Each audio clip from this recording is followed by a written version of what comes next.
CLS says, we're not discriminating on the basis of sexual orientation.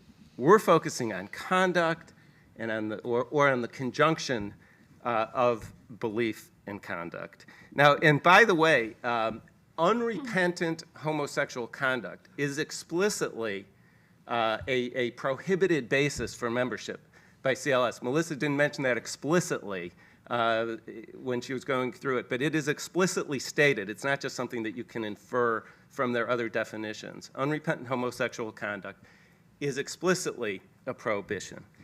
And we submit that to say that that is not discrimination on the basis of sexual orientation simply cannot be credited. That this is a situation where conduct and orientation are inextricably intertwined. It's what sexual orientation means in this context. And you know, there are many other examples that one can give. You take in the religious context. You know, if somebody said, well, we're banning yarmulkes, but that's not discrimination against Jews because it's just a practice. We're banning praying to Mecca 5 times a day, but that's not discrimination on the basis of religion. We're banning anybody who takes communion, but that's conduct. That's not belief. It would be untenable if somebody said, we're banning wheelchairs and guide dogs, but that's not discrimination against the handicapped. That's just banning conduct. The distinction simply doesn't hold up. And there are numerous other areas of the law that recognize in a wide variety of contexts where conduct is integral to a definition of the group that's being affected. And in fact, the Supreme Court itself, in various cases dealing with sexual orientation, has had that recognition. In Lawrence versus Texas, when the Supreme Court struck down the ban on sodomy, that was conduct.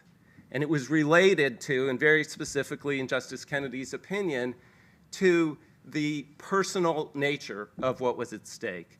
In Romer versus Evans, which struck down an enactment from the state of Colorado that related to sexual orientation, conduct and acts were one of the definitions. So the Supreme Court previously has had that recognition in this context. And, by the way, speaking of before the litigation, the CLS in the past frequently has said that sexual orientation is a basis for disqualification. And there are a number of statements and policies by CLS. So the claim that it's not discrimination on the basis of sexual orientation, I think, is untenable. Now, a couple of additional justifications for that position from CLS. First, CLS says, well, it's not just even about conduct. It's about unrepentant conduct. So if somebody's repentant, we would allow them. So it's not really about conduct.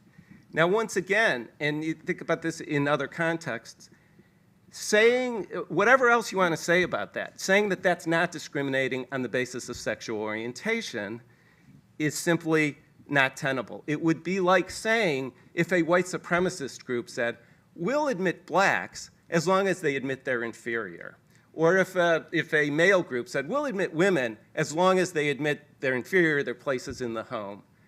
Obviously, that's discrimination on the basis of race or gender. When you make a condition of membership for a group that it admits its inferiority, that he or she is repentant about who he or she is, that is discrimination on the basis of orientation, on the basis of status.